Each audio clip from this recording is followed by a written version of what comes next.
Buya jawab yang pertama, nggak ada sholat digantikan, itu bahaya nanti. Nanti orang kaya bayar orang, suruh bayar ganti sholatnya nanti. Nggak ada itu. Jangan pakai bahasa itu. Orang mau nggak sholat diganti sama temennya, saudara, anak. Nggak ada itu semuanya. Nanti punya anak 15, nak gantian ya, abah nggak mau sholat deh, kamu aja deh gantian sholat saya. Bahaya itu. Nggak ada itu semuanya. Dari mana pemikiran itu, pemahaman itu? Nggak ada. Nah, orang tidak sholat dia punya urusan dengan Allah. Tinggal ditinjau kenapa dia tidak sholat. Apakah mungkin dia memang sudah fasik, atau mungkin ada masalah psikologi dan yang lain sebagainya, atau masalah mental, dianggap seperti gila dan sebagainya. Kita lihat. Kalau diganti enggak. Bahkan setelah meninggal dunia punya utang sholat pun di dalam madhab kita paling ukukuh kan nggak pakai dikodok, nggak pakai di fidyah kok, nggak bayar apa-apa. Pendapat kedua dibayarkan fidyah setiap satu sholat 1 mud 6,7 on. Pendapat yang ketiga adalah dikodok. Ada 3 pilihan. Masih hidup? No, nggak ada. Masih hidup diganti yang lainnya, nggak ada perbedaan sama sekali. Masih hidup diganti oleh saudaranya, gimana? Nggak ada. Jadi kalau ada orang tidak sholat, ya diingatkan, terus diingatkan. Tentunya bermacam-macam upaya. Jika permasalahannya protes karena kurang diperhatikan, bisa jadi itu betul-betul memang kurang diperhatikan. Sehingga seorang anak menuju kepada perhatian. Tinggal sang anak menyadari kalau dia kurang perhatian, dia memperhatikan ibunya. Sering menyapa, sering ngunjung, sering melihat. Kalau memang merasa kurang diperhatikan seorang ibu. Biasanya memang seperti itu. Ibu tidak perlu perhatian biasanya. Cuman kadang-kadang anak itu menjadi tidak perhatian lalu terasa bagi seorang ibu. Tapi ada juga ibu yang Masya Allah. Dan kita menemukan ibu tuh caper betul. Sehingga sampai anaknya ini kepusingan. Sampai keluar masuk rumah sakit, dia senang, pokoknya pengen manja. Memang caranya salah, enggak tahu ibu seperti apa, seperti itu. Jadi memang dia tampak pura-pura sakit dan sebagainya, masuk rumah sakit opnam. Sampai keluarganya bingung, sampai dokter ngomong, dia tidak sakit.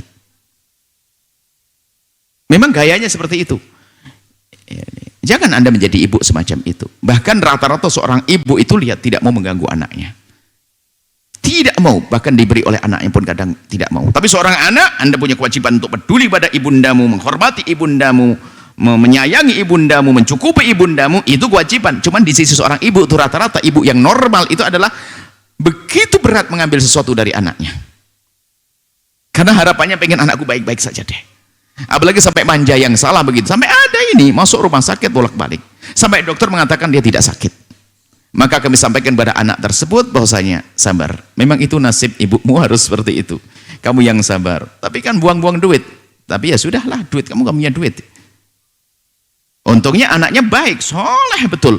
Tetap menyayang ibundanya. Tapi itu bahaya, ibu semacam itu bisa menjadi anaknya durhaka pada akhirnya. Kenapa? Dia melakukan sesuatu yang tidak seharusnya dilakukan oleh seorang ibu. Nyiksa anak. Tapi anaknya yang kami sebut tadi baik-baik dia. Tetap sabar, dia ngerti kata dokter dia nggak sakit. Memang mau rumah sakit opnam berapa hari pulang, itu caper, tapi caper yang salah. Nah bisa jadi ini ibu yang jenis ini, apapun bentuknya, kalau ibundamu orang yang caper, tetap Anda sebagai seorang anak harus perhatikan beliau. Tidak boleh dengan marah. Bisa jadi capernya caper bener karena Anda sebagai seorang anak memang kurang peduli. Tidak pernah telepon, tidak pernah ini dan sebagainya. Bisa jadi itu semuanya. Makanya kami kembalikan kepada Anda sendiri. Apakah Anda memang orang yang cuek kepada ibunda Anda sehingga ibunda Anda merasa seperti itu? Atau Anda sudah baik, atau memang karena Anda sudah baik, sudah perhatian, cuman memang ibu Anda caper? Yang salah kita tidak tahu. Apapun bentuknya, wahai anak yang bertanya, atau wahai ibu, sampaikan pada anaknya bahwasanya apapun bentuknya seorang ibu adalah ibu. Kalaupun dia hanya caper, ya lumayan. Tambah kerjaan bagi saya untuk mendapatkan surga lebih tinggi lagi. Tidak usah melayani ibunda dengan marah. Kalau ibundanya caper, minta dilihat, minta ditelepon, ya ditelepon gitu saja. Kenapa? Kenapa sih kamu dapat telepon? Iya Umi, nanti telepon Mi. Kenapa kamu tidak ke sini? Iya Umi, saya ke sana. Selesai. Dengan lapang. Ingat, semua anak jika menghadapi ibunya yang bermasalah, kok dia tetap lapang hati, maka ketahuilah dia adalah ahli surga yang berjalan di atas bumi. Akan berkah hidupnya. Beruntung kalau Anda punya suami seperti itu. Anda punya suami kok ibunya Masya Allah, tapi suami Anda kok lapang, Anda harus mendukung. Hebat suamiku ini, membawa berkah dalam hidupku. Atau Anda punya seorang istri yang ibunya Masya Allah menggoda, ternyata istri Anda lapang, maka istimewa istri Anda.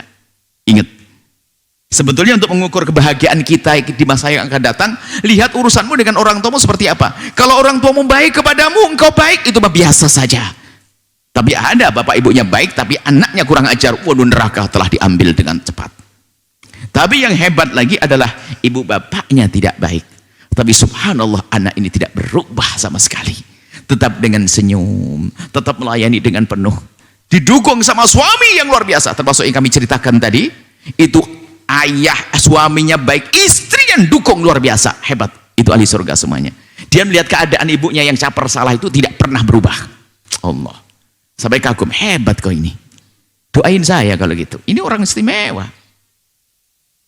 Maka dari itu, sampaikan kepada anak tersebut, meningkatkan perhatian kepada ibundanya. Adapun masalah tidak sholatnya dinasihati terus, ya betul, psikolog harus mau ke psikolog, harus dibimbing. Tapi bisa jadi ke psikolognya adalah karena dia caper dengan anaknya. Anaknya nemani ke psikolog, duduk untuk diselesaikan permasalahannya. Supaya capernya juga menjadi caper yang benar, bukan caper yang salah. Itu saja. Jadi anaknya harus lebih dekat kepada ayah ibundanya. Adapun sholatnya tidak diganti seperti itu.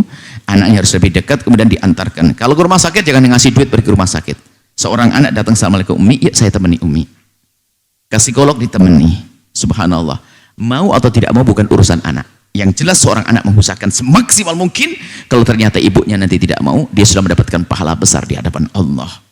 Yang menjadi masalah kalau seorang anak cuek kepada ibunya yang bermasalah. Apalagi ibunya tidak sholat, dia cuek saja. Jangan-jangan dia masuk neraka dulu. Kita harus sedih dengan ibu yang tidak sholat seperti itu. Sedih, berusaha semaksimal mungkin menjadikan ibunya ahli sholat. Kalaupun belum berhasil, yang penting sudah berusaha, sudah gugur kewajiban di hadapan Allah Subhanahu wa Ta'ala. Ini saja. Allah alam bisawab. Setelah Anda menyaksikan video ini, jangan lupa berselawat kepada baginda Nabi Muhammad sallallahu alaihi wa alihi wa sahbihi wasallam.